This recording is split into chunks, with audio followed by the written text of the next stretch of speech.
الحمدللہ وکفا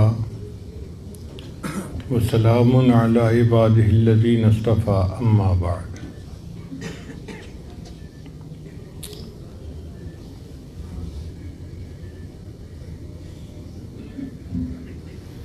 جو بچہ پیدا ہوتا ہے تو وہ اپنی زندگی میں بہت کچھ سیکھتا ہے۔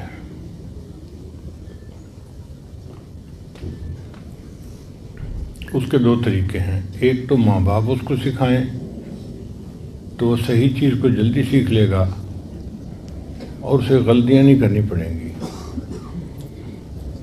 اور دوسرا طریقہ یہ ہے کہ وہ غلطیاں کرے اور پھر ٹھوکر کھا کے سیکھے کہ مجھے یہ کرنا ہے، یہ نہیں کرنا۔ دین اسلام نے بچوں کی تربیت ماں باپ کے ذمہ ڈالی، اس لیے ماں باپ کو مربی کہتے ہیں کہ باپ مربی ہوتا ہے، ماں مربیہ ہوتی ہے۔ عربی زبان کا لفظ ہے رب، اس کا معنی ہوتا ہے کہ کسی چیز کو درجہ بدرجہ تکمیل تک پہنچانا۔ ایک پودا لگایا جاتا ہے نا تو مالی اس کا مربی ہوتا ہے، وہ اس کو پانی دیتا ہے، خوراک دیتا ہے، اس کو ایک لکڑی کے ساتھ باندھ کے سیدھا رکھتا ہے، تو یہ درخت بڑا ہو کے خوبصورت نظر آتا ہے، پھلدار بن جاتا ہے۔ اسی طرح ماں باپ بچے کے مربی ہوتے ہیں، انہوں نے بچے کو سکھانا ہوتا ہے، سمجھانا ہوتا ہے۔ اب ہمارے ہاں مصیبت یہ ہے کہ ماں خود نہیں سمجھی ہوتی، وہ بچے کو کیا سمجھائے، بس وہ اپنے دماغ سے جو سمجھ میں بات آتی ہے وہ کر لیتی ہے، لیکن قرآن و حدیث کی روشنی میں اسے پتہ نہیں ہوتا کہ مجھے کیا کرنا ہے۔ بہرحال بچے کی ایمانی تربیت، بچے کی نفسیاتی تربیت، بچے کی معاشرتی تربیت، اخلاقی تربیت، تعلیمی تربیت، یہ سب الگ الگ چیپٹر ہیں، اور اس عاجز کی کتاب ہے تربیت اولاد کے سنہری اصول۔ اس میں آپ پڑھیں تو آپ کو ہر چیز صاف سمجھ میں آ جائے گی کہ ہمیں بچے کو ایک اچھا انسان بنانے کے لیے کیا کرنا ہے۔ ایک اصول ذہن میں رکھیں کہ children always copy their parents, بچے ہمیشہ ماں باپ کو کاپی کرتے ہیں۔ اگر ماں باپ خود نماز نہیں پڑھیں گے تو بچے کو جتنا بھی وہ کہیں کہ نماز پڑھو، بچہ کیسے نماز پڑھے گا؟ اگر ماں باپ جھوٹ بول رہے ہیں تو بچہ کیسے سچ بولے گا؟ اس نے تو وہ کرنا ہے جو اس نے ماں باپ کو کرتے ہوئے دیکھا۔ اگر ماں باپ ہی آپس میں ہر بات پہ بحث کر رہے ہیں، جھگڑا کر رہے ہیں، تو بچے کے اندر اتفاق اتحاد کی صلاحیت کیسے پیدا ہوگی؟ اس لیے ماں باپ کو چاہیے کہ وہ ایک نمونہ بن کر رہیں تاکہ بچے ان کو کاپی کر سکیں۔ ہمارے ایک دوست تھے منگلا ڈیم کے، وہ چیف انجینئر تھے، وہ اپنے بچے کا واقعہ سنانے لگے کہ 3 سال کا بچہ تھا میرا، تو میری عادت ہے کہ جب فون آتا ہے نا تو میں فون اٹھاتے ہی کہتا ہوں hello chief engineer Mangla speaking, تاکہ تعارف ہو کہ بول کون رہا ہے۔ کہنے لگے کہ ایک دن میں نہا کے اپنے غسل خانے سے باہر نکلا تو میں نے دیکھا کہ کمرے میں ٹیلی فون کی گھنٹی بج رہی ہے، اور میرا چھوٹا بچہ جو 3 سال کا تھا وہ بھاگا جا رہا ہے فون کی طرف۔ خیر میں نے اسے دیکھا، اس نے جا کے فون اٹھایا اور فون کو کان سے لگا کے وہ بچہ کہنے لگا hello chief engineer Mangla speaking. اب اس بچے کو کچھ پتہ نہیں تھا کہ اس کا معنی کیا ہے، لیکن اسے اتنا پتہ تھا کہ ابو جب بھی فون اٹھاتے ہیں وہ یہ کہتے ہیں چیف انجینئر منگلا اسپیکنگ، تو بچے نے بھی اسی کو کاپی کیا۔ تو children always copy their parents. آپ اگر چاہتے ہیں کہ بچہ نمازی بنے تو نماز پڑھ کے دکھانی پڑے گی۔ یہ نہیں ہو سکتا کہ آپ تو نمازیں قضا کریں اور پھر بچہ بڑا نمازی بن جائے۔ ماں باپ تو تلاوت کرتے نظر نہیں آتے اور بچے کو کہتے کہ بچہ حافظ بن جاؤ۔ پھر بچے کو قرآن مجید کے ساتھ محبت دکھانی پڑے گی، پھر بچے کے دل میں قرآن مجید کی عظمت آئے گی۔ بچوں کی تربیت ایک مستقل کام ہے، اور شریعت نے یہی بات کہی ہے کہ ماں اپنے گھر میں اپنے بچوں کی تربیت کرے تاکہ یہ بچے ایک اچھا انسان بن کر زندگی گزارنے والے بن جائیں۔ ان کے دل میں اللہ کی محبت پیدا کرنا اور ان کو ایمان سکھانا اور دین کی عظمت ان کے دل میں پیدا کرنا، یہ ماں کا کام ہوتا ہے۔ چنانچہ ایک بزرگ گزرے ہیں، خواجہ قطب الدین بختیار کاکی رحمۃ اللہ علیہ۔ کاکی ہندی زبان کا لفظ ہے، اس کا معنی ہے روٹی۔ یہ ان کے نام کے ساتھ کیسے لفظ لگ گیا، اس کا عجیب واقعہ ہے کہ میاں بیوی کے درمیان ڈسکشن ہوئی کہ ہمارے ہاں جب بیبی ہوگا تو ہم اس کی تربیت اچھے طریقے سے کریں گے تاکہ بچے کے دل میں اللہ کی محبت پیدا ہو جائے۔ اب بچہ پیدا ہوا، تھوڑا بڑا ہوا، تو ماں نے سوچا کہ میں بچے کے دل میں اللہ کی محبت کیسے پیدا کروں، اس کا کوئی طریقہ ہونا چاہیے۔ چنانچہ بچہ ایک دن مدرسے اسکول سے واپس آیا اور اس نے آ کر کہا امی مجھے بھوک لگی ہے، کھانا دے دیجیے۔ ماں نے کہا بیٹا کھانا تو ہمیں بھی اللہ دیتے ہیں، آپ کو بھی اللہ تعالیٰ ہی کھانا دیں گے، آپ اللہ سے مانگو۔ بچے نے پوچھا امی میں کیسے مانگوں؟ ماں نے کہا بیٹا وضو کر کے مصلی پہ بیٹھو اور ہاتھ اٹھا کے دعا کرو، اللہ کھانا دے دیں گے۔ بچے نے وضو کیا، مصلی پہ بیٹھ کے ہاتھ اٹھائے، اللہ میں ابھی مدرسے سے آیا ہوں، تھکا ہوا بھی ہوں، بھوک بھی لگی ہوئی ہے، آپ میرے امی ابو کو کھانا دیتے ہیں، اللہ مجھے بھی کھانا دے دیجیے۔ دعا مانگ کے بچے نے ماں سے پوچھا امی اب کیا کرنا ہے؟ ماں نے روٹی بنا کر کمرے کے اندر چھپا دی تھی۔ ماں نے کہا بیٹا اللہ نے کھانا بھیجا ہوگا، کمرے میں جا کے تلاش کرو۔ چنانچہ بچہ کمرے میں گیا، تھوڑا ادھر ادھر سے چیزیں ہٹائیں، دیکھا تو ایک جگہ روٹی پکی پڑی تھی۔ ماں نے کہا دیکھا بیٹا اللہ نے روٹی بھیج دی تمہارے لیے، لو جی اب یہ روز کا معمول بن گیا۔ بچہ دعا مانگتا، ماں نے روٹی پہلے سے پکا کے رکھی ہوتی تھی، وہ مل جاتی اور بچہ بڑا خوش ہو جاتا کہ اللہ نے میری دعا قبول کی، مجھے کھانا بھیج دیا۔ اب روز بچہ جب کھانا کھاتا تو اس کے ذہن میں سوالات پیدا ہوتے، وہ ماں سے پوچھتا امی اللہ کتنے اچھے ہیں، امی اللہ کتنے بڑے ہیں، ہر کسی کو کھانا اللہ دیتے ہیں۔ ماں کہتی ہاں ہر کسی کو کھانا اللہ دیتے ہیں، اس کا مطلب ہے اللہ کے خزانے بہت بڑے ہیں، اللہ بہت پیارے ہیں، ہر کسی کے ساتھ اللہ مدد فرماتے ہیں اور اس کی مشکل کو دور کرتے ہیں۔ تو بچے کے دل میں اللہ کی محبت پیدا ہونی شروع ہو گئی۔ ماں بڑی خوش تھی کہ ہماری تدبیر کارگر رہی اور جو ہم چاہتے تھے کہ بچے کے دل میں اللہ کی محبت پیدا ہو وہ ہو رہی ہے۔ مگر اس دوران ایک عجیب واقعہ پیش آیا۔ رشتہ داروں میں کہیں کوئی نکاح کی تقریب تھی اور ماں کو جانا پڑ گیا۔ اس تقریب میں ماں ایسی مصروف ہوئی کہ اسے وقت کا خیال نہ رہا۔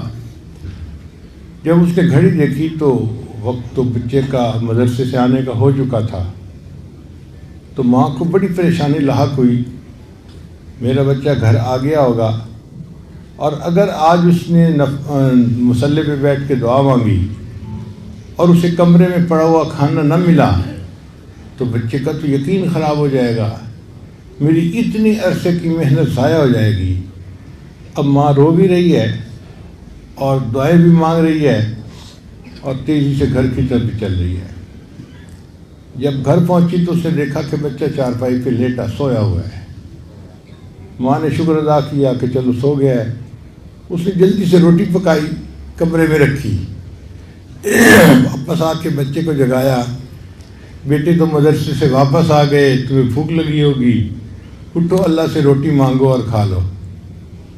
بیٹے نے کہا اماں جب میں آیا تھا نا اس وقت مجھے بہت بھوک لگی ہوئی تھی، تو اس وقت میں نے مصلی پہ بیٹھ کے کھانا اللہ سے کھانا مانگا تھا، اور یہ بھی کہا تھا کہ اللہ آج امی بھی گھر نہیں ہے، میں اکیلا ہوں، آپ مجھے کھانا دے دیجئے۔ پھر امی میں کمرے میں گیا تو وہاں مجھے ایک روٹی پڑی ہوئی ملی، میں نے وہ روٹی کھائی، جو مزہ آج اس روٹی میں آیا وہ اس سے پہلے کبھی نہیں آیا تھا۔ تو اللہ نے اس بچے کا یقین بنانے کے لیے غیب سے روٹی کا انتظام کر دیا۔ ان کے نام کے ساتھ لگ گیا قطب الدین بختیار کاکی رحمۃ اللہ علیہ۔ پھر یہ بچہ اتنے مضبوط ایمان والا اللہ کا ولی بنا کہ تاریخ کی کتابوں میں لکھا ہے کہ مغل بادشاہوں کا یہ پیر تھا۔ سارے مغل بادشاہ ان سے بیعت تھے، اور جب وقت کے بادشاہ بیعت ہو تو پھر عوام الناس کے کیا کہنے۔ تو لاکھوں مریدوں کے پیر یہ وہ بچہ ہے جس کی ماں نے بچپن میں تربیت دی تھی۔ ہم بھی اگر چاہتے ہیں کہ ہم اپنے بچے کی تربیت کریں تو بچپن ہی کا وقت ہے تربیت کرنے کا۔ کہتے ہیں کہ بچپن کی باتیں بچپن میں بھی بندے کو نہیں بھولا کرتی، کیونکہ وہ دل میں اتر جاتی ہیں۔ ہم نے بیرون ملک میں ایک بات عجیب دیکھی کہ پاکستانی نوجوان باہر ملک چلے جاتے ہیں، بہت جلدی شراب پینا شروع کر دیتے ہیں، بہت جلدی سور کا گوشت کھانا شروع کر دیتے ہیں، بہت جلدی بدکاری کا ارتکاب شروع کر دیتے ہیں، اس قسم کی برائیاں بہت جلدی اپنا لیتے ہیں، مگر وہ جتنے مرضی شرابی کبابی بن جائیں اسلام سے نہیں ہٹتے، اپنے آپ کو کہتے مسلمان ہیں۔ چنانچہ مجھے ایک بندہ ملا امریکہ میں نے پوچھا آپ کا نام کیا ہے؟ کہنے لگا میرا نام مو ہے۔ اب میں حیران کہ بھئی مو نام کیا ہے؟ تو پتہ چلا کہ ماں باپ نے نام محمد رکھا تھا، یہ چونکہ اب شرابی کبابی بن گیا یہاں آ کے، تو اسے اچھا نہیں لگتا تھا کہ مجھے شراب خانے میں کوئی محمد کے نام سے پکارے، تو اس نے لوگوں کو کہا جی میرا نام مو ہے۔ اب اس قدر غافل بندہ جو اپنا نام بھی مو کہلواتا ہے اور الٹے سیدھے کاموں میں لگا ہوا ہے، ایمان اس کے بھی دل میں ہے۔ میں نے اس سے بات چیت کی تو مجھے محسوس ہوا کہ ایمان تو اللہ پہ بڑا پکا ہے، ذرا ہٹنے کو تیار نہیں۔ تو پھر اندازہ ہوا کہ باقی عادتیں اس نے بڑے ہو کے سیکھی تھیں، شراب نہیں پینا، بدکاری نہیں کرنا، سور کا گوشت نہیں کھانا، جو اس نے خود سیکھی تھی اس نے آرام سے چھوڑ دی۔ اور جو بات بچپن میں ماں نے سکھائی تھی کہ بیٹا اللہ ہے جس نے کائنات کو پیدا کیا، جس نے دین کو بھیجا، یہ چونکہ بچپن میں ماں نے سکھائی تھی یہ اتنی ڈیپ روٹڈ تھی کہ بچہ اس کو چھوڑنے کے لیے تیار نہیں تھا۔ چنانچہ ایک اور امریکن نوجوان تھا، اس کا عجیب و غریب واقعہ ہے کہ دفتر میں کام کرتا تھا تو اس کو دفتر کی ایک امریکن لڑکی پسند آ گئی، وہ بیچارہ اس کے عشق میں گرفتار ہو گیا۔ اب وہ چاہتا تھا کہ میری اس کے ساتھ شادی ہو جائے، مگر وہ انگریز لڑکی مانتی نہیں تھی۔ وقت گزرنے کے ساتھ ساتھ اس کی حالت اتنی عجیب ہوئی کہ اس کو یوں لگتا تھا کہ بس پوری دنیا میں اگر کوئی میرا مقصد ہے تو میں نے اس لڑکی سے شادی کر کے رہنا ہے۔ اس نے اس سے بات کی کہ تو جو شرط لگائے گی میں قبول کروں گا، شادی میں نے تجھ سے کرنی ہے۔ لڑکی نے اپنے والدین سے بات کی، لڑکی کے والد نے کہا کہ ٹھیک ہے ہم تمہاری شادی کر دیں گے، مگر چند باتیں اس سے ہم منائیں گے۔ کون سی باتیں؟ پہلی بات یہ کہ شادی کے بعد یہ واپس اپنے ملک پاکستان کبھی نہیں جائے گا۔ لڑکا مان گیا۔ تم اپنے والدین سے کبھی رابطہ نہیں کرو گے، یہ بھی مان گیا۔ تمہارے جتنے مسلمان دوست ہیں تم ان سب سے بے تعلقی اختیار کر لو گے۔ لڑکا اس بات کو بھی مان گیا۔ پھر جس ایریے میں تم رہتے ہو وہاں اپنا گھر چھوڑ کے، جہاں لڑکی کے ماں باپ کا گھر ہے جو عیسائیوں کی آبادی تھی، وہاں تم اپنا گھر لو گے۔ لڑکا یہ بھی مان گیا۔ پھر ان کا کہ اچھا ہم جب کھانے کے لیے جائیں گے تو جو کچھ ہم کھائیں گے وہ تمہیں بھی کھانا پڑے گا، جو ہم پئیں گے تمہیں بھی پینا پڑے گا۔ لڑکا یہ شرطیں بھی مان گیا۔ پھر انہوں نے ایک شرط آخری لگائی، ہم ہفتے میں ایک دفعہ چرچ جاتے ہیں سنڈے کے دن، ہمارے ساتھ تم سنڈے کے دن چرچ میں جایا کرو گے۔ لڑکا یہ بات بھی مان گیا۔ پاگل ہوا ہوتا ہے نا، جیسے وہ لڑکا پاگل ہوا تھا۔ تو بہرحال لڑکی کے ماں باپ نے اجازت دے دی اور اس کی امریکن لڑکی سے شادی ہو گئی۔ شادی ہوتے ہی اس نے اپنا گھر بدلا اور اچانک غائب ہو گیا۔ نہ دوستوں کو پتا نہ گھر والوں کو پتا کہ کہاں غائب ہو گیا ہے۔ بہت عرصہ گزر گیا، سمجھ ہی نہیں لگتی تھی۔ اللہ کی شان دیکھیں کہ 2 سال اس طرح یہ لڑکا غائب رہا۔ 2 سال کے بعد ایک دن امام صاحب مسجد میں فجر کی نماز کے لیے آئے تو انہوں نے دیکھا کہ یہ لڑکا بھی مسجد میں داخل ہوا اور اس نے فجر کی نماز پڑھی۔ پھر امام صاحب سے بات ہوئی تو امام صاحب نے کہا، بھئی کہاں غائب ہو گئے، 2 سال سے آپ کو دیکھا ہی نہیں، آج آپ اچانک برآمد ہو گئے ہیں کہیں سے۔ کہنے لگا جی میں مسجد کی بجائے کمرے میں بیٹھ کے سٹوری سناؤں گا۔ امام صاحب مسجد کے کمرے میں لے آئے۔ اس نے کہا جی کہ میرے اوپر ایسا غلبہ تھا اس لڑکی کا، عشق کا، کہ میں کہتا تھا کہ جو مرضی ہو جائے مجھے اس لڑکی سے شادی کرنی ہے۔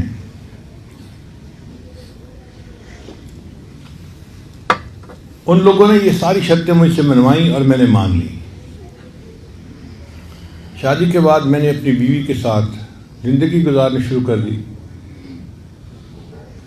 اب اس کو تو دین سے کوئی غرض نہیں تھی، وہ اس کو ہفتے میں ایک مرتبہ چرچ لے جاتی اور شاپنگ کرتی اور اپنا سیر سپاٹا ادھر ادھر، اس بیچ پہ جا رہے ہیں اس بیچ پہ جا رہے ہیں، وہی کافرانہ زندگی اس کی بھی ہو گئی۔ کہنے لگا کہ 1 سال ہم نے اسی طرح گزار لیا۔ 1 سال کے بعد ایک دن بیوی نے گھر کی صفائی کی تو میرے گھر میں ایک کتابوں کا ریک بنا ہوا تھا جس میں کتابیں پڑی ہوئی تھیں۔ ان میں ایک قرآن مجید بھی رکھا ہوا تھا جس پر سبز رنگ کی جلد چڑھی ہوئی تھی۔ میں روز آتے جاتے اس قرآن مجید کے اوپر محبت کی نظر ڈالتا تھا اور اپنے دل میں نادم اور شرمندہ ہوتا تھا، میں نفس کا غلام ہوں، اے اللہ میں گناہ گار ہوں، میں خطا کار ہوں، میں اپنے اندر کی خرابی کی وجہ سے اس لڑکی کی خاطر سب کچھ چھوڑ بیٹھا ہوں، مگر اے اللہ یہ تیری کتاب ہے اور میرا ایمان تیرے اوپر پکا ہے اور میں قرآن کو سچ کتاب مانتا ہوں۔ کہتا ہے یہ میرا روز کا معمول تھا، میں پڑھتا نہیں تھا قرآن، صرف آتے جاتے محبت کی ایک نظر ڈالتا تھا اور اپنے دل میں اپنے آپ کو مجرم سمجھتا تھا اور دعا کرتا تھا، اور میرے پاس ندامت کے سوا اور کچھ تھا بھی نہیں۔ ایک دن میں دفتر سے گھر آیا تو میری نظر پڑی تو وہاں وہ مجھے سب کتاب نظر نہیں آئی، تو میں نے بیوی سے پوچھا کہ ایک گرین کتاب یہاں پڑی ہوئی تھی وہ کہاں گئی؟ اس نے کہا میں نے گھر کی صفائی کی تھی اور وہ فالتو کتابیں جن کو نہ آپ پڑھتے ہیں نہ میں پڑھتی ہوں، میں نے ان سب کتابوں کو ٹریش کر دیا ہے۔ میں نے پوچھا کیا مطلب؟ کہنے لگی ان کو میں نے ٹریش کین کے اندر باہر پھینک دیا ہے۔ کہتے یہ سنتے ہی تو میرے جسم میں ایک کرنٹ سا دوڑ گیا، اللہ کی کتاب اور اس کو اس نے ٹریش کین کے اندر پھینک دیا۔ میں بھاگا ہوا گیا اور میں ٹریش کین سے قرآن مجید اٹھا کے لایا اور اسے چوما اور اسے واپس آ کر رکھا۔ اب میری بیوی ضد کر کے بیٹھ گئی، تم اس کتاب سے محبت کا کیوں اظہار کر رہے ہو؟ میں نے کہا یہ قرآن مجید اللہ کا کلام ہے۔ کہنے لگی اچھا ابھی تمہارے اندر مسلمانی کچھ باقی ہے؟ میں نے کہا ہاں، شادی تمہارے ساتھ کی ہے، اپنا ایمان تو میں نے تمہیں نہیں بیچا۔ وہ کہنے لگی اچھا یا قرآن کو اس گھر میں رکھو یا پھر مجھے اس گھر میں رکھو۔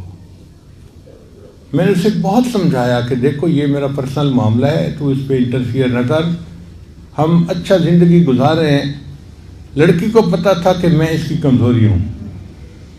کہنے لگا کہ اس نے بریف کیس بنایا، کہنے لگی کہ میں اب گھر جا رہی ہوں، والدین کو جا کے بتاتی ہوں کہ تمہارے اندر ابھی بھی اسلام باقی ہے، تم مسلمان ہو. تو وہ تو اپنے ماں باپ کو بتانے چلی گئی، اور میں پھر اس کو چھوڑ کے مسجد میں آ گیا، اپنے رب کو منانے کے لیے آ گیا. اور جو قرآن مجید کی تھوڑی سی محبت اس بچے کے دل میں تھی، اس کی وجہ سے اللہ نے اس کا ایمان بچا لیا. پھر اس نے اپنی بیوی کو طلاق دے دی اور اسلامی زندگی کو دوبارہ اپنا لیا اور ایک اچھا مسلمان بن کے زندگی گزارنے لگ گیا. تو بچپن میں جو باتیں سیکھی ہوتی ہیں نا، وہ پھر بچپن میں بھی نہیں بھولا کرتی، ڈیپ روٹیڈ ہوتی ہیں. اس لیے بچپن میں بچے کی تربیت کرنا انتہائی ضروری کام ہے.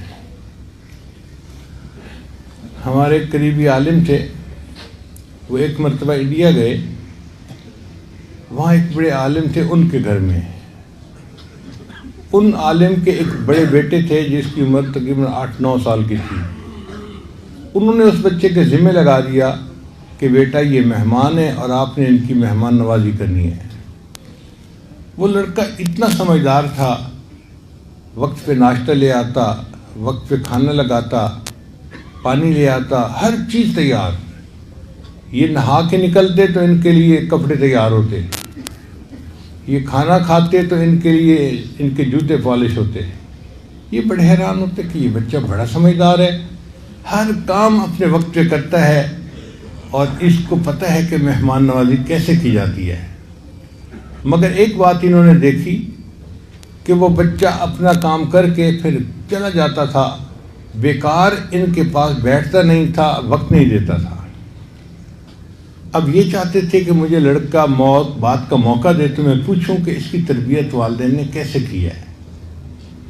مگر بچہ آتا، چیز رکھتا اور چلا جاتا.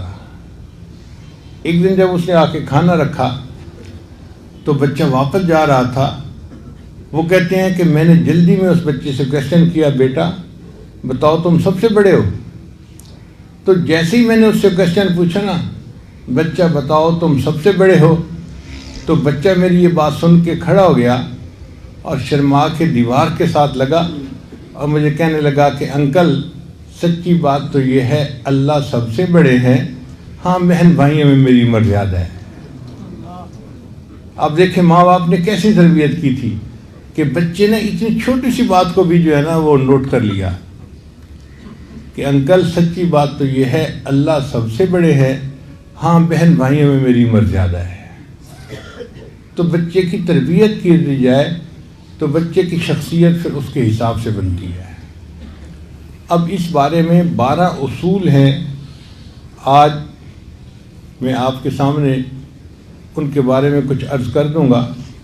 پہلا اصول تو یہ کہ بچوں کے لیے دعائیں کرنا، کیونکہ ماں باپ کی دعائیں بچوں کے حق میں اللہ اس طرح قبول کرتے ہیں جس طرح اپنے اولیاء کی دعاؤں کو قبول کیا جاتا ہے. تو ماں جیسی بھی ہو بچوں کے لیے دعا کرتی رہے گا. مجھے آج بھی یاد ہے کہ بہت چھوٹی عمر تھی میری، 2 سال 3 سال کی عمر ہوگی. یہ وہ وقت تھا جب میں اپنی والدہ کے ساتھ بستر پہ اکٹھا سوتا تھا. تو کئی مرتبہ رات کو میری آنکھ کھلتی تو میں دیکھتا کہ والدہ بستر پہ نہیں ہے، تو میں اٹھ کے بیٹھ جاتا تھا. جب میں اٹھ کے بیٹھ جاتا تو مجھے اکثر یہ دیکھنے کو ملتا کہ والدہ نے بستر کے سرہانے کی طرف مصلی بچھایا ہوتا تھا اور نفل نماز پڑھ رہی ہوتی، تہجد کی نماز پڑھ رہی ہوتی تھی. پھر میری والدہ کی عادت تھی کہ وہ آخر پر اونچی آواز سے دعا مانگتی تھی، جہر سے دعا مانگتی تھیں، اور دعا میں وہ بڑے بھائی سے دعائیں کرنی شروع کرتی تھیں اور نام لے لے کے ہر بھائی اور بہن کے لیے دعا کرتی رہتی تھیں، اور میں سب دعائیں سنتا رہتا تھا.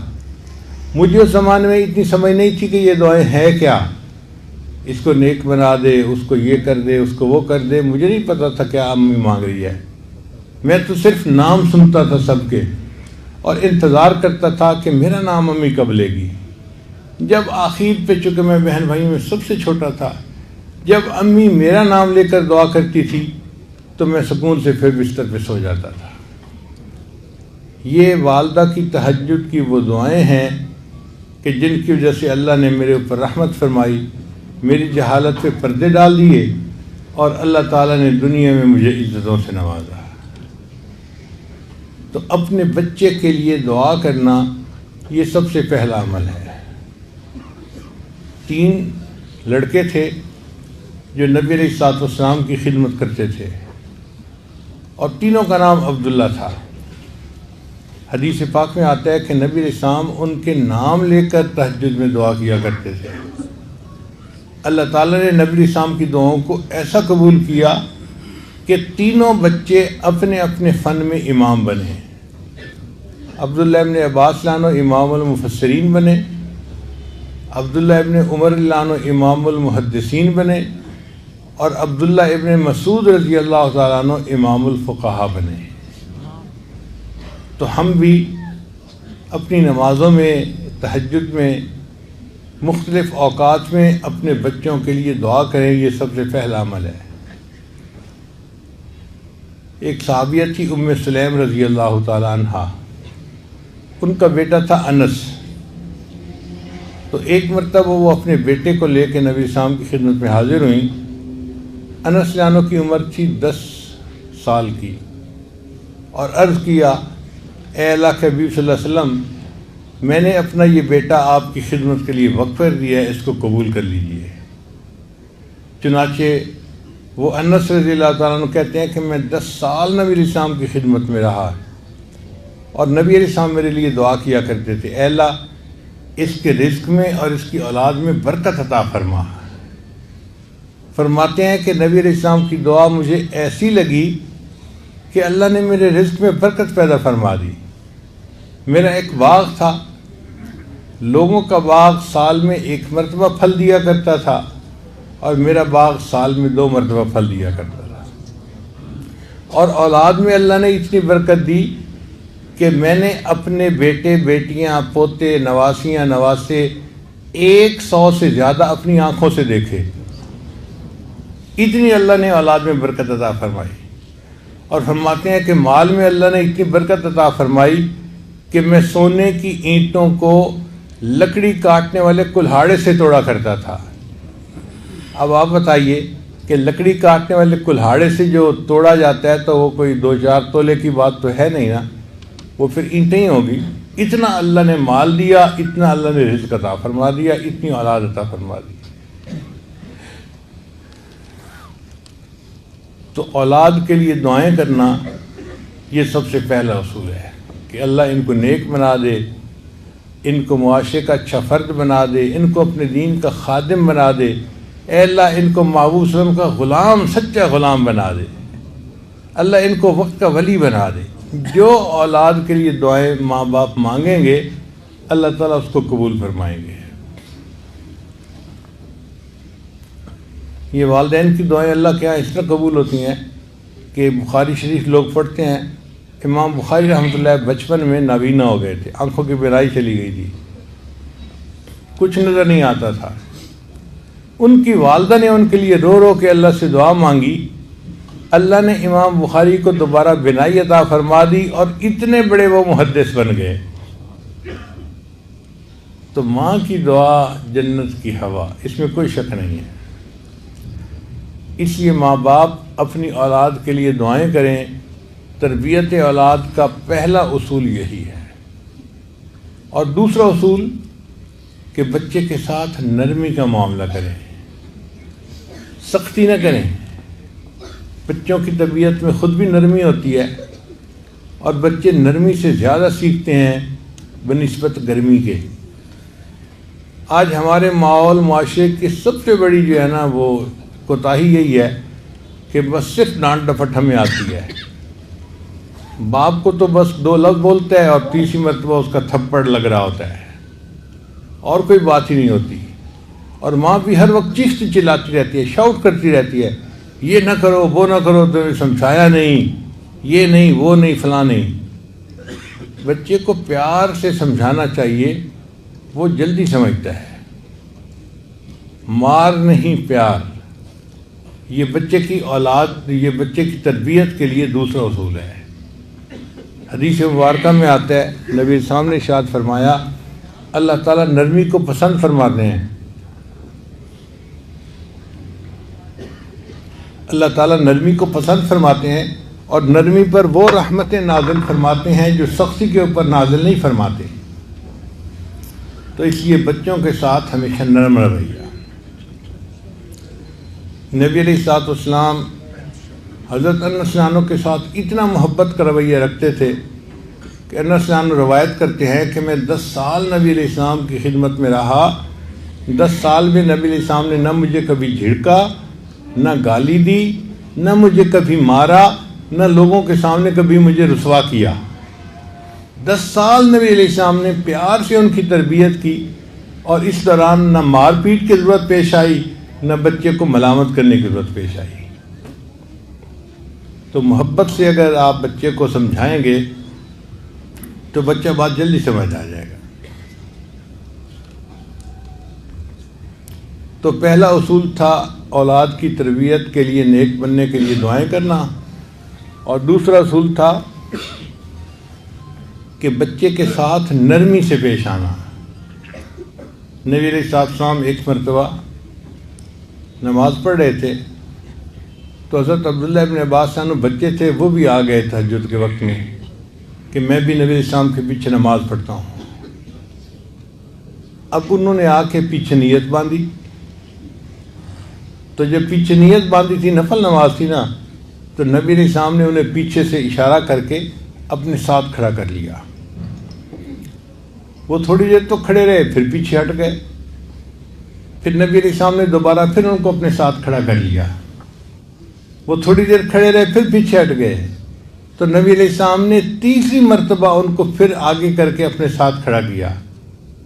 جب سلام پھیرا تو نبی علیہ السلام نے پوچھا کہ عبداللہ، جب میں تمہیں آگے کھڑا کرتا تھا تم پیچھے کیوں ہٹ جاتے تھے؟ تو عبداللہ ابن عباس نے جواب دیا، اے اللہ کے نبی صلی اللہ علیہ وسلم، میں چھوٹا ہوں، بچہ ہوں، مجھے آپ کے قریب کھڑے ہونا ادب کے خلاف نظر آ رہا تھا، اس لیے آپ مجھے کھڑا تو کرتے تھے، میں پیچھے ہٹ جاتا تھا۔ تو دیکھیے نبی علیہ السلام نے غصہ نہیں کیا۔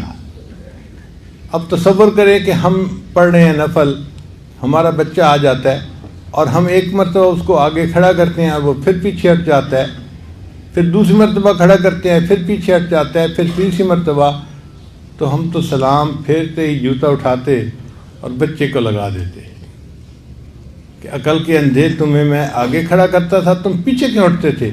ہم اس کا موقف سننا ہی گوارا نہ کرتے۔ بھئی بچے نے اگر بات نہیں مانی تو اس کی بھی کوئی وجہ ہوگی نا، کوئی ریزن ہوگی، تو معلوم تو کریں کہ ریزن کیا تھی۔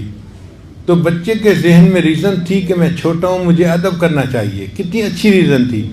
تو نبی علیہ السلام نے غصہ نہیں کیا، ان کو سمجھا دیا کہ تمہیں وہیں کھڑا ہونا چاہیے تھا جہاں میں نے کھڑا کیا تھا۔ تو شفقت سے، نرمی سے، پیار سے بچے جلدی سمجھ جاتے ہیں۔ ایک بچہ تھا،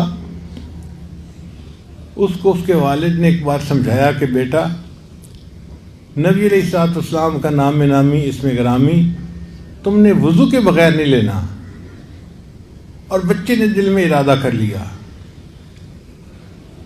کہ میں نبی علیہ السلام کا نام وضو کے بغیر نہیں لوں گا۔ اور وہ چھوٹا سا بچہ تھا، اور جب بھی نبی علیہ السلام کا نام لینا ہوتا وہ وضو کے ساتھ نام لیتا تھا۔ نام بچے کا احمد تھا۔ ایک دن عجیب معاملہ پیش آیا، بزم ادب تھی اسکول میں، اور اس میں ڈپٹی کمشنر نے آنا تھا۔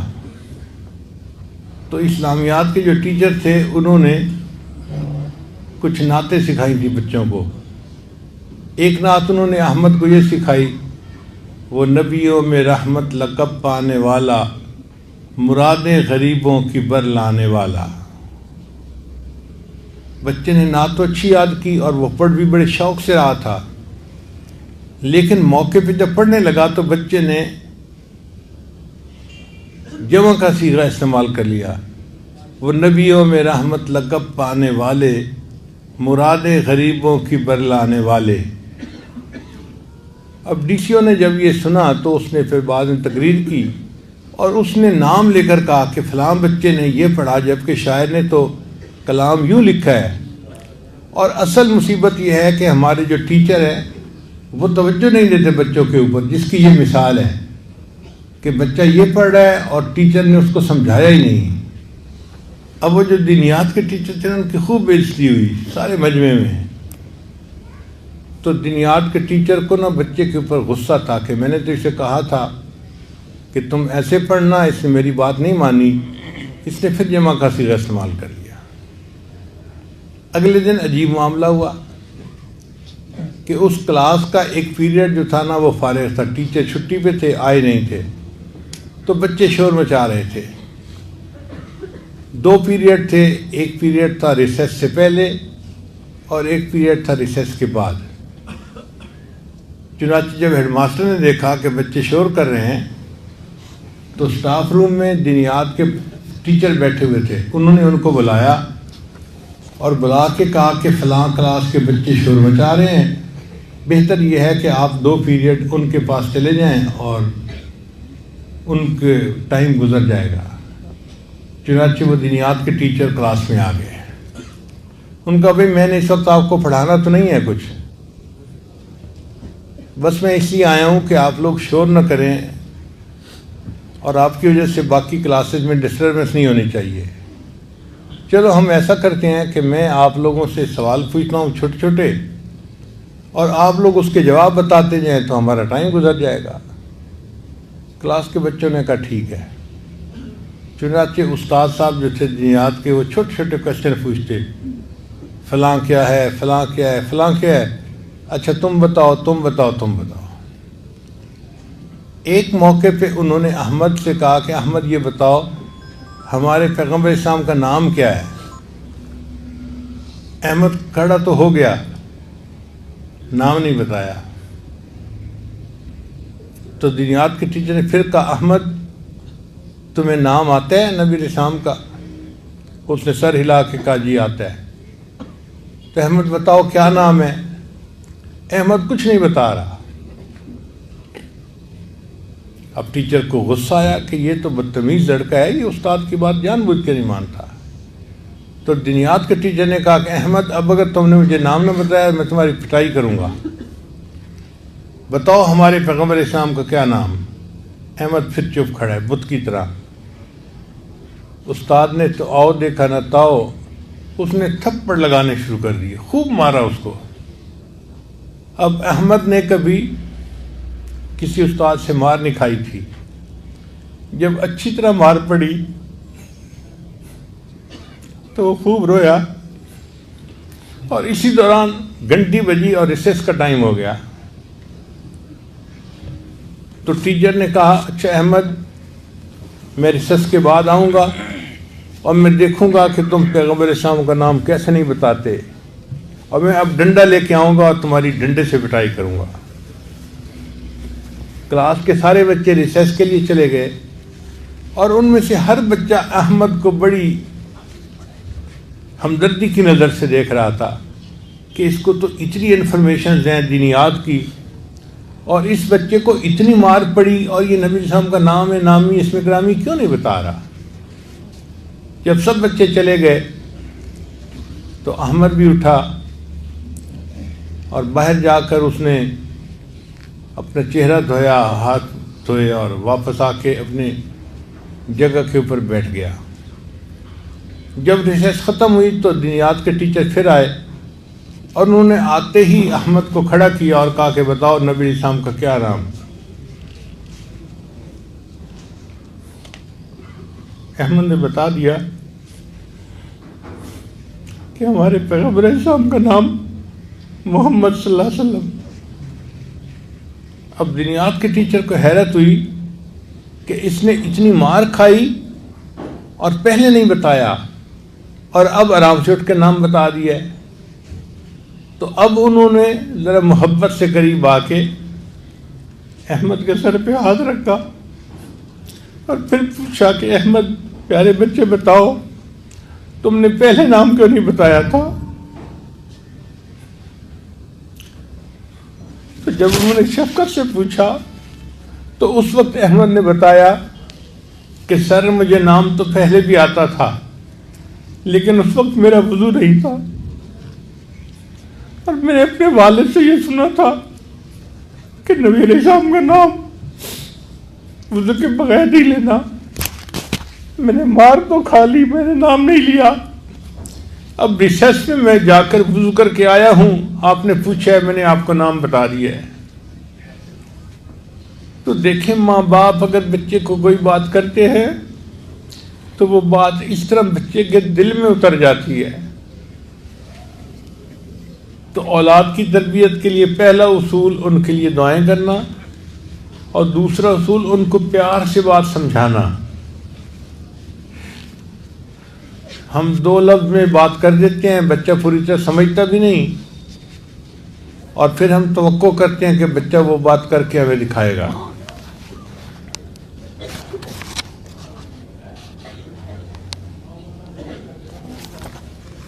پھر تیسرا اصول کہ مناسب وقت پہ بات کرنا۔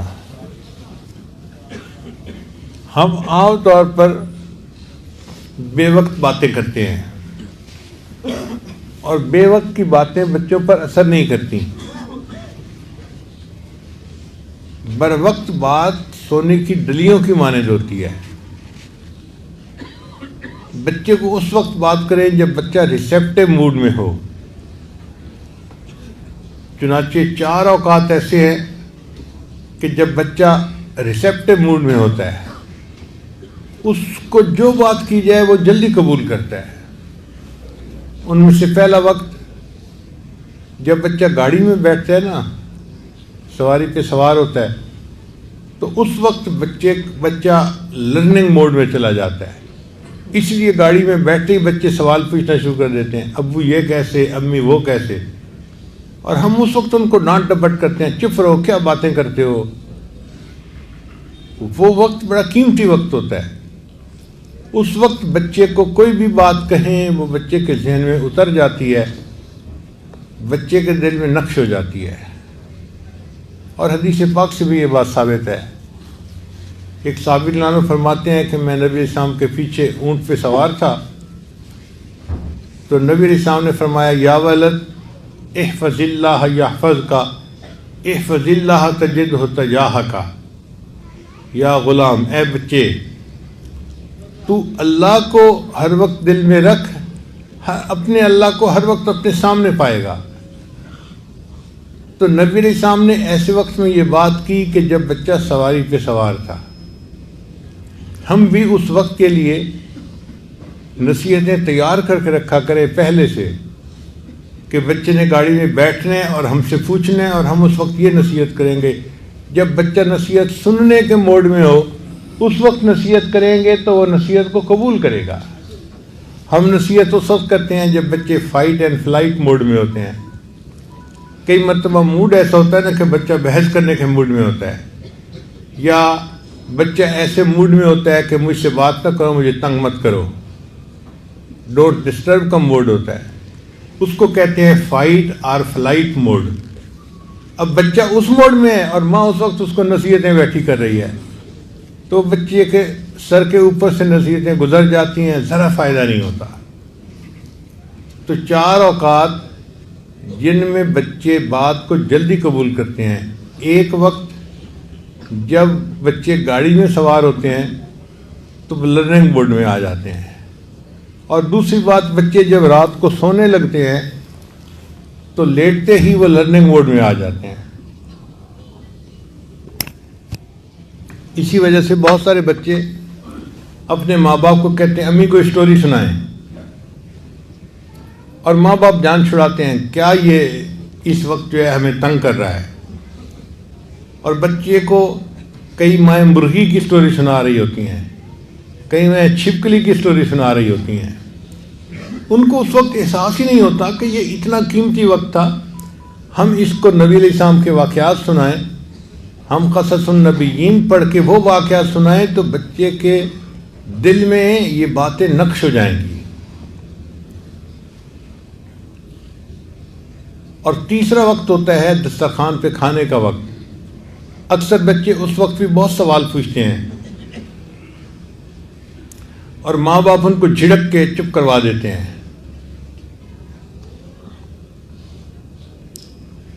تو ایک وقت ہوتا ہے جب بچے گاڑی میں بیٹھتے ہیں، دوسرا وقت بچے جب رات کو سونے لگتے ہیں، تیسرا وقت جب بچے کھانا کھاتے ہیں، اور چوتھا وقت بچے جب بیماری کی حالت میں ہوتے ہیں نا، اس وقت بھی وہ لرننگ موڈ میں آ جاتے ہیں.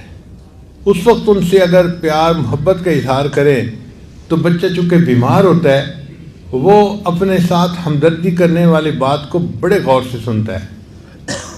اس وقت اس کو اگر کوئی نصیحت کر دی جائے تو بچہ اس کو قبول کر لیتا ہے. حدیث مبارکہ میں ہے ایک یہودی لڑکا تھا جو نبی علیہ السلام سے بہت محبت کرتا تھا، اور نبی علیہ السلام بھی اس کے اوپر شفقت فرماتے تھے. ایک مرتبہ وہ بچہ بیمار ہو گیا تو نبی علیہ السلام نے فرمایا صحابہ کو کہ چلو اس کی عیادت کرنے کے لیے جاتے ہیں. چنانچہ نبی علیہ السلام اس کی عیادت کے لیے ان کے گھر گئے تو اس کا باپ جو یہودی تھا نا، اس کو یہ بڑی بات اچھی لگی کہ میرے بیٹے کی عیادت کے لیے مسلمانوں کے پیغمبر اتنے بڑی شخصیت آئے ہیں. اس نے بٹھایا تو نبی علیہ السلام نے بچے سے اس کی طبیعت پوچھی، اور اس وقت نبی علیہ السلام نے اسے فرمایا کہ دیکھو میں تمہیں بلاتا ہوں اسلام کی طرف، بہتر یہ ہے کہ تم کلمہ پڑھ کے اسلام قبول کر لو. تو جب نبی علیہ السلام نے یہ فرمایا نا تو بچے نے اپنے باپ کی طرف دیکھا. اس کے باپ نے اشارے میں کہہ دیا ہاں بچے، جو ابو القاسم تمہیں کہہ رہے ہیں تم اس بات کو قبول کر لو. تو جیسے ہی باپ نے اشارہ کیا بچے نے اونچی آواز سے کلمہ پڑھا اور بچہ مسلمان ہو گیا. تو بیماری کے وقت میں بچہ ریسیپٹیو موڈ میں ہوتا ہے، اس وقت اس کو واقعات سنائے جائیں، باتیں کہی جائیں تو وہ جلدی اثر قبول کرتا ہے. تو مناسب وقت پہ بات کرنا یہ بھی انتہائی ضروری ہے. پھر چوتھا اصول کہ بچے کی ذہنی سطح کے مطابق بات کریں. کئی مرتبہ ہم بات کرتے ہیں جو بچے کی ذہنی سطح سے اوپر کی ہوتی ہے تو بچے کے کچھ سمجھ میں نہیں آتا کہ ہو کیا رہا ہے. نبی صاحب نے ارشاد فرمایا کلم الناس علی قدر عقولہم، تم لوگوں سے ان کی ذہنی سطح کے مطابق بات کیا کرو.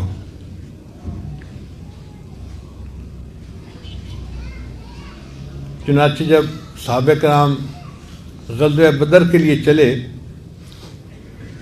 تو بدر کے میدان میں پہنچ کے انہوں نے ایک جگہ پڑاؤ کیا. اب صحابہ کرام یہ معلوم کرنا چاہتے تھے کہ کافروں کی تعداد کا اندازہ ہو کہ وہ کتنی ہے. تو نبی علیہ السلام نے چند صحابہ کو بھیجا کہ جاؤ اور دشمن کی تعداد کا اندازہ کر کے آؤ. وہ صحابہ گئے تو مجمع بڑا سا، پتہ نہیں چلتا تھا کتنی تعداد ہے. ایک لڑکا تھا جو بکریاں چراتا پکڑا گیا اور وہ کافروں کے ساتھ ہی رہ رہا تھا. تو صحابہ کرام اس کو بلا کے لائے، اس سے پوچھتے کہ بھئی کتنی تعداد ہے. وہ کبھی 200 بتاتا، کبھی 500 بتاتا، کبھی 700 بتاتا، کبھی کچھ کبھی کچھ. صحابہ کرام کو غصہ آیا تو ایک صحابی نے اس کے 2-4 تھپڑ بھی لگائے، سختی کی. پھر وہ اس کو نبی علیہ السلام کے پاس لے کر آئے. تو نبی علیہ السلام نے جب اس سے پوچھا تو اس نے وہی جواب دیا، کبھی 500 کہتا، کبھی 700 کہتا، کبھی کچھ کہتا، کبھی کچھ. تو نبی علیہ السلام سمجھ گئے کہ یہ بچہ ہے اور چھوٹا ہے، اور چھوٹے بچے کے لیے اتنے بڑے مجمع کی تعداد کا اندازہ لگانا مشکل کام ہے. تو اللہ کے محبوب صلی اللہ علیہ وسلم کی حکمت عملی دیکھیے کہ نبی علیہ السلام نے اس سے یہ سوال کیا اچھا یہ بتاؤ کہ یہ لوگ کھانے کے لیے ایک وقت میں کتنے جانور ذبح کرتے ہیں؟ اس نے کہا جی ایک وقت میں یا 9 جانور ذبح کرتے ہیں یا 10 جانور ذبح کرتے ہیں. تو جیسے ہی نبی علیہ السلام نے سنا تو نبی علیہ السلام نے فرمایا کہ ایک بڑا جانور 100 بندے آرام سے کھا لیتے ہیں اس کا گوشت. تو اگر وہ 9 یا 10 جانور ذبح کرتے ہیں تو تعداد 900 یا 1000 کے اندر ہے. ویسے تعداد کا اندازہ لگانا مشکل تھا، مگر نبی علیہ السلام نے جب جانوروں کی تعداد پوچھی تو بچے نے وہ صحیح بتا دی، چونکہ وہ چند تھے اور اس کو ایگزیکٹ پتا تھا کہ کتنے جانور ذبح ہوتے ہیں. اور اس سے نبی علیہ السلام نے اندازہ لگا لیا کہ کافروں کی تعداد کتنی ہے، اور اگلے دن پھر اسی طرح نبی علیہ السلام نے تیاری کی اور کافروں کے سامنے صف آرا ہوئے اور اللہ نے مسلمانوں کو فتح عطا فرما دی۔ تو بات کرتے ہوئے بچے کی ذہنی سطح کے مطابق بات کرنا یہ بھی انتہائی ضروری ہے۔ چنانچہ نبی علیہ السلام کے پاس ایک باندی آئی تو نبی علیہ السلام نے اس سے پوچھا کہ یہ بتاؤ اللہ کہاں ہے؟ وہ ان پڑھ تھی، بتا تو نہیں سکتی تھی، اس نے انگلی یوں کر دی آسمان کی طرف۔ تو جب اس نے اپنی انگلی آسمان کی طرف کر دی تو نبی علیہ السلام نے فرمایا کہ یہ مسلمان ہو گئی، اس نے آسمانوں کی طرف اشارہ کیا ہے کہ اللہ آسمانوں پہ ہے۔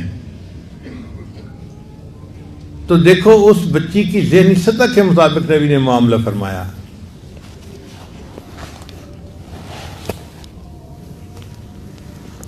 ایک مرتبہ ایک حبشن لڑکی تھی، اس نے کپڑے بڑے خوبصورت پہنے ہوئے تھے، وہ نبی علیہ السلام کے سامنے آئی تو نبی علیہ السلام نے اس کو سلام لیا اور پھر فرمایا کہ تیرے کپڑے بڑے ثنا ہیں۔ حبشی زبان میں ثنا کہتے ہیں خوبصورت کو، تو نبی علیہ السلام نے حبشہ کی زبان میں گفتگو فرمائی، یعنی حبشہ کی زبان کا لفظ استعمال فرمایا۔ وہ بچی اس لفظ کو سن کے اتنی خوش ہوئی کہ وہ واپس اپنے والدین کے پاس گئی اور اس نے جا کے یہ واقعہ سنایا۔ تو اللہ کے محبوب صلی اللہ علیہ وسلم نے حبشہ کی زبان کا لفظ استعمال کر کے بتا دیا کہ بات بچے کو ایسی کرو کہ اس کی ذہنی سطح کے مطابق ہو، بچہ اس کو سمجھ سکے اور اس پر ریسپونڈ کر سکے۔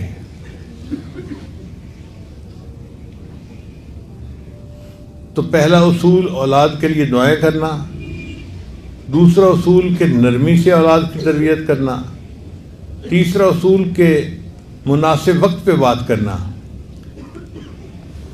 اور چوتھا اصول کہ ان کی ذہنی سطح کے مطابق بات کرنا، اور پانچواں اصول کہ واضح بات کرنا۔ ہم کئی مرتبہ بچے کو بات کہہ تو دیتے ہیں مگر انسٹرکشنز کلیئر نہیں ہوتی تو بچے کو سمجھ نہیں ہوتی کہ مجھے اب کیا کرنا ہے، وہ کنفیوز ہی رہتا ہے کہ میں نے یہ کرنا ہے یا یہ کرنا ہے۔ نبی علیہ السلام کی عادت مبارکہ تھی کہ آپ صلی اللہ علیہ وسلم بچوں کو جب کوئی بات کرتے تھے تو بہت دو ٹوک الفاظ میں واضح طور پہ بات کرتے تھے تاکہ بچہ انڈرسٹینڈ کرے کہ مجھے کیا کہا جا رہا ہے اور پھر اس کے مطابق وہ عمل کر سکے۔ پھر چھٹا اصول کہ بچوں کو واقعات سنائیں۔ مثلا آپ بچے کو حافظ بنانا چاہتے ہیں تو صرف اتنا کہہ دینا کہ بچے حافظ بن جاؤ کافی نہیں ہے، حفاظ کے واقعات سنائیں۔ فلاں حافظ تھا، ایسے حافظ بنا، فلاں حافظ تھا، اتنا قرآن پڑھتا تھا۔ بچہ جتنا واقعات سنتا جائے گا نا اس کے اندر اس کام کو کرنے کا جذبہ بڑھتا چلا جائے گا۔ تو یہ انڈائریکٹ طریقہ ہے بچے کو ترغیب دینے کا۔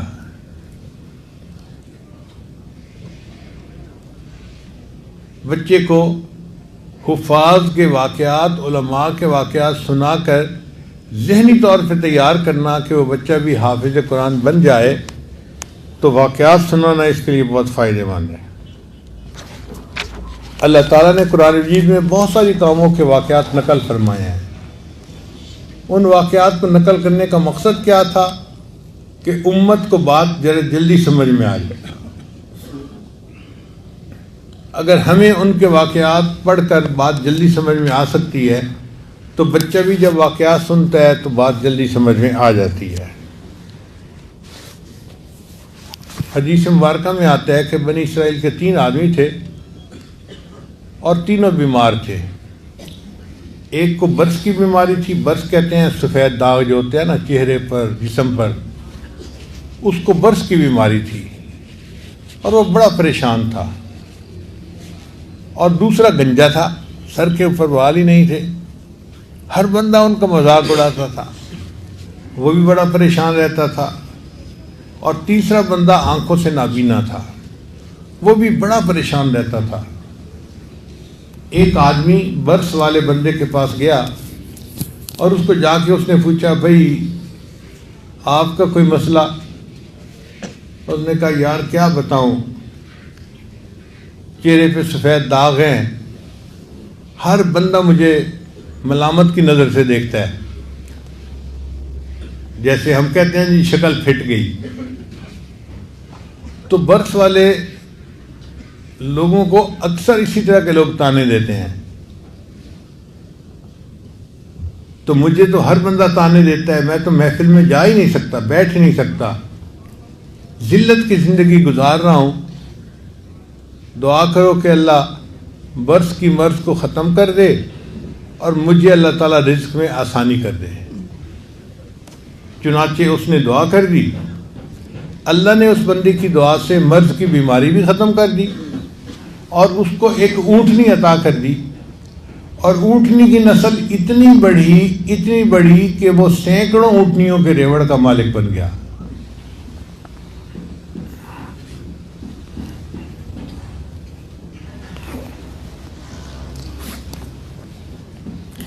پھر وہ دوسرے بندے کے پاس گیا،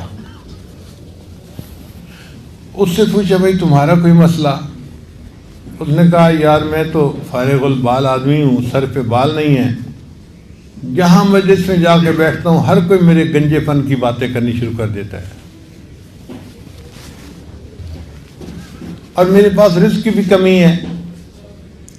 اس نے دعا کی، اللہ نے اس کے سر پہ خوبصورت بال بھی عطا کر دیے، اور اس کو ایک گائے اللہ نے عطا کی، اس کی نسل اتنی بڑی کہ وہ سینکڑوں گایوں کے ریوڑ کا مالک بن گیا۔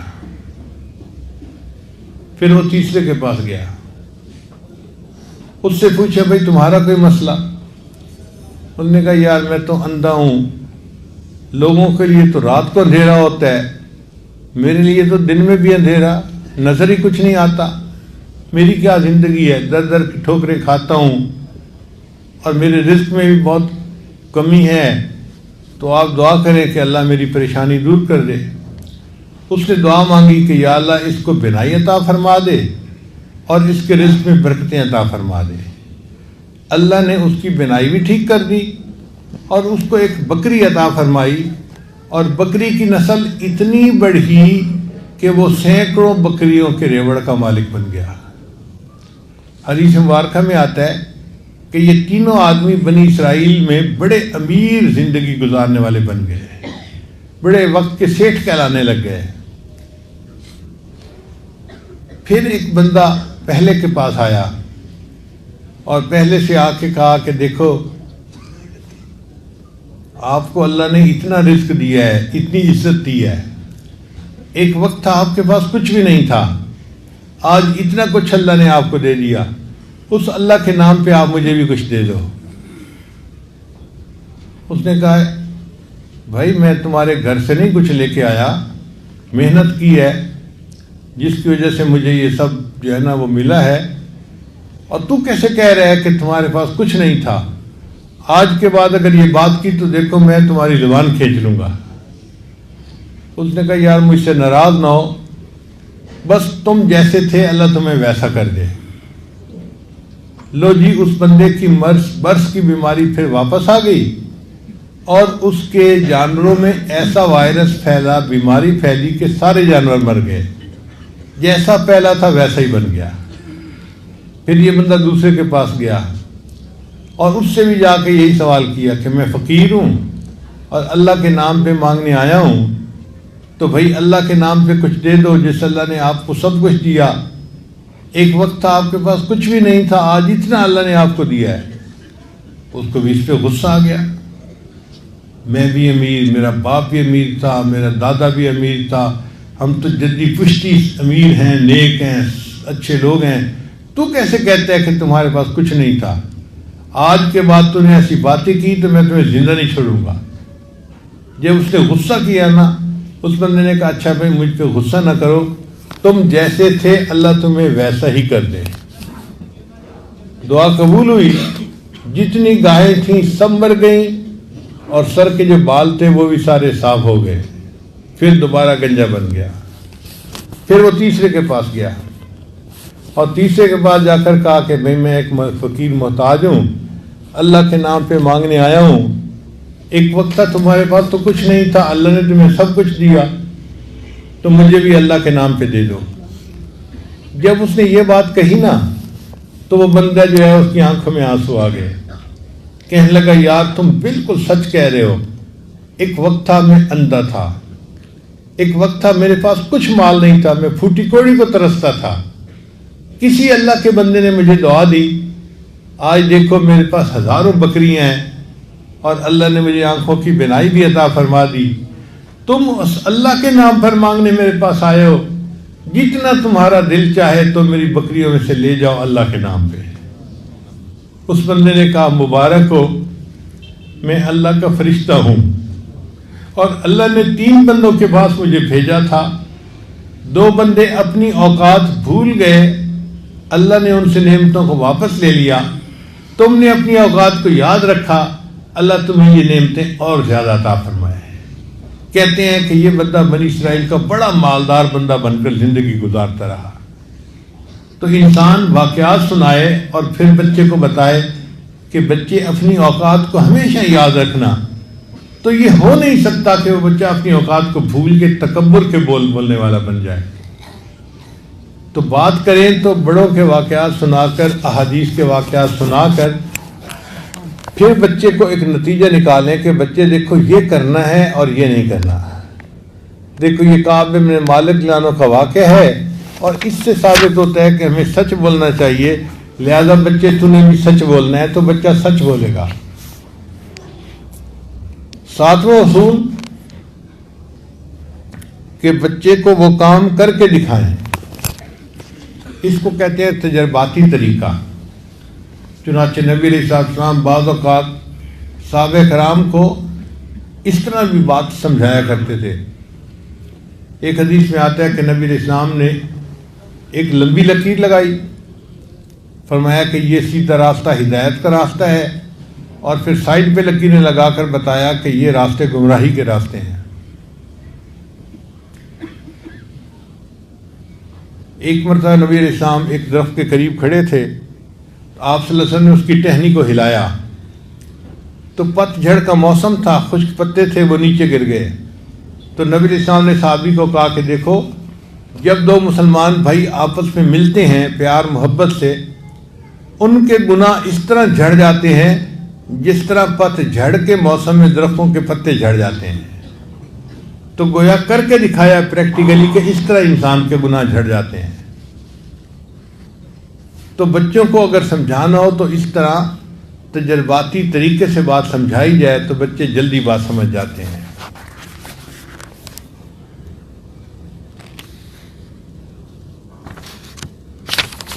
پھر بچے کے نیک کام میں بچے کی معاونت کرنا. مثلا اگر بچے کو باپ نے کہا ہے کہ جی نماز پابندی سے پڑھنی ہے, تو ماں کو چاہیے کہ وہ بچے کو اپنے وقت پہ جگائے, وضو کروائے اور مصلی پہ اس کو کھڑا کرے تاکہ بچہ آسانی سے نماز پڑھ سکے. صرف زبان سے انسٹرکشن دے دینا کہ تم نے فجر کی نماز پڑھنی ہے یہ کافی نہیں ہوتا. اس نیک کام میں بچے کی معاونت بھی کرنی چاہیے, اور یہ معاونت ماں باپ نے کرنی ہوتی ہے.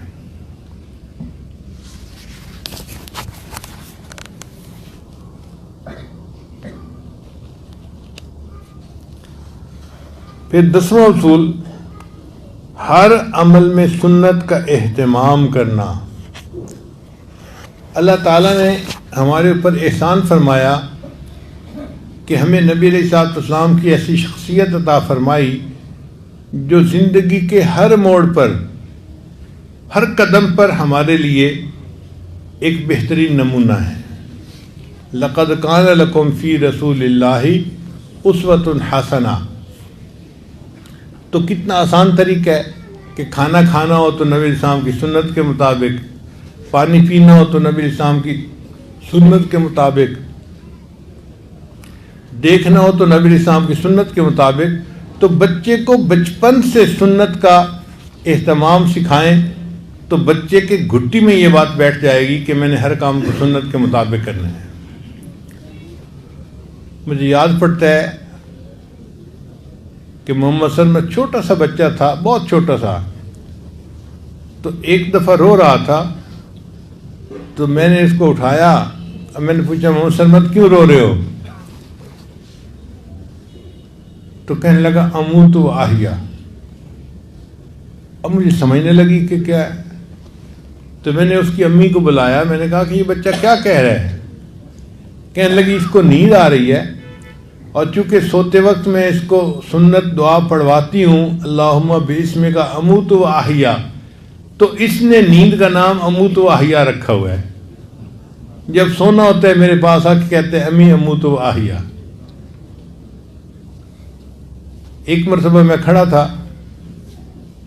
تو ہم اس وقت اوپر کی سٹوری پہ رہ رہے تھے، کسی جگہ گئے ہوئے تھے اور اوپر کی سٹوری پہ ہماری رہائش تھی. تو محمد سرمد میرے پاس آیا اور کہتے دادا ابو سبحان اللہ. اب میں سمجھ نہیں رہا کہ یہ سبحان اللہ کیوں کہہ رہا ہے. پھر میں نے اس کی والدہ کو بلا کے کہا کہ یہ کیا کہہ رہا ہے مجھے سبحان اللہ سبحان اللہ.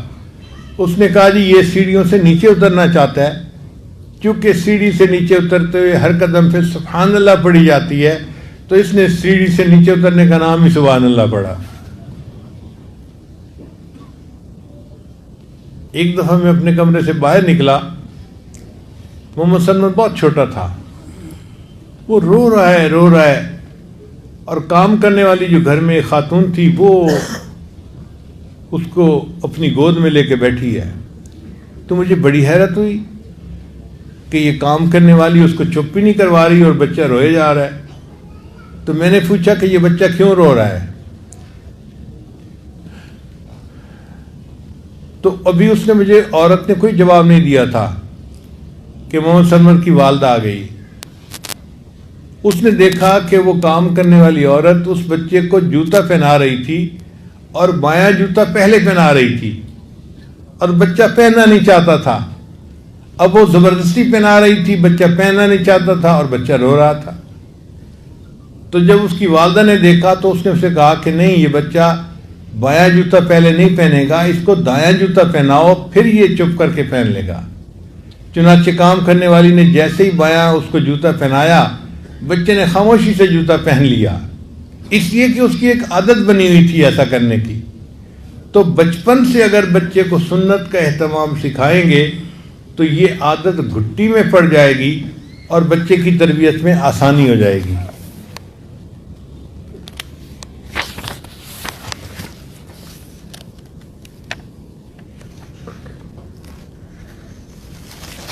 پھر تربیت میں یہ بھی بات ذہن میں رکھیں کہ بچے کو کھیل کے وقت میں آپ کھیلنے میں ہیلپ کیا کریں.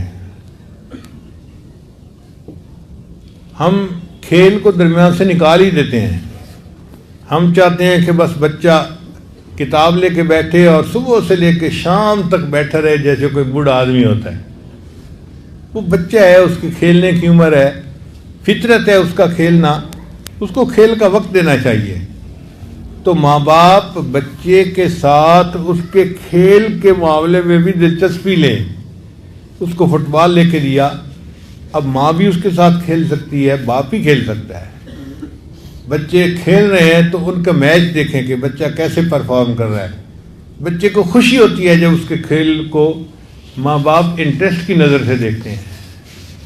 صرف پڑھائی نہیں ہوتی کہ جس کو بہت خوش ہو کے دیکھتے ہیں، بچہ کھیل میں بھی اچھا پرفارم کر رہا ہو تو اس پہ بھی اس کو شاباش ملنی چاہیے.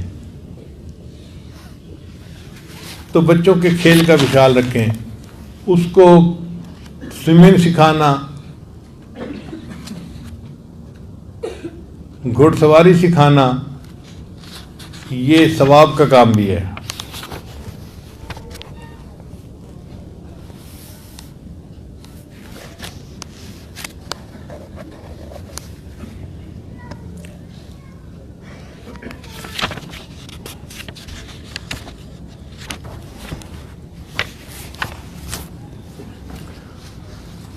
تو یہ 12 اصول تھے کہ جن کو اگر ہم سامنے رکھیں تو اس سے انشاءاللہ اولاد کی تربیت اچھی ہوگی. اللہ تعالی ہمارے بچوں کو اچھا انسان بنائے، اور ہم جو اپنے آپ کو بڑا سمجھتے ہیں اللہ تعالی ہمیں بھی سمجھ عطا فرمائے اور ہمیں اپنی پوری زندگی شریعت و سنت کے مطابق کرنے کی توفیق عطا فرمائے. وآخر دعوانا ان الحمد للہ رب العالمین. دعا سے پہلے توبہ کے کلمات پڑھیں گے. تو آپ سچی نیت دل میں کر لیجئے اور ان کلمات کو اس عاجز کے ساتھ ساتھ پڑھتے جائیے. پڑھیے بسم اللہ الرحمن الرحیم. لا الہ الا اللہ محمد الرسول اللہ. آمنت باللہ و ملائکتہ و کتبہ و رسلہ والیوم الآخر والقدر خیرہ و شرہ من اللہ تعالی والبعث بعد الموت. آمنت باللہ کما ہوا باسمائہ و صفاتہ وقبلت جمیع احکامہ اقرار باللسان و تصدیق بالقلب. اشہد ان لا الہ الا اللہ و اشہد ان محمدا عبدہ و رسولہ. استغفر اللہ ربی من کل ذنب و اتوب الیہ برحمتک یا ارحم الراحمین. ان کلمات کو پڑھنے سے ہم تو بتائے ہو چکے ہیں، چند معمولات ہیں جن کو باقاعدگی سے کریں گے تو اللہ تعالیٰ دل کو منور کریں گے. پہلا عمل ہے 100 مرتبہ استغفار صبح شام پڑھنا. دوسرا عمل 100 مرتبہ درود شریف صبح شام پڑھنا. تیسرا عمل قرآن مجید کی تلاوت روزانہ کرنا. چوتھا عمل چلتے پھرتے لیٹے بیٹھے ہر وقت دل میں اللہ کو یاد کرنا. اور پانچواں عمل کہ صبح شام 10-15 منٹ مراقبہ کرنا اور یہ محسوس کرنا کہ اللہ کی رحمت آ رہی ہے، دل میں سما رہی ہے، دل کی ظلمت اور سیاہی دور ہو رہی ہے اور میرا دل اللہ اللہ اللہ اللہ کہہ رہا ہے. انشاءاللہ ان اعمال کو کریں گے تو دل میں اللہ کی محبت آئے گی اور ہمارے لیے نیکی کی زندگی کو اختیار کرنا آسان ہو جائے گا.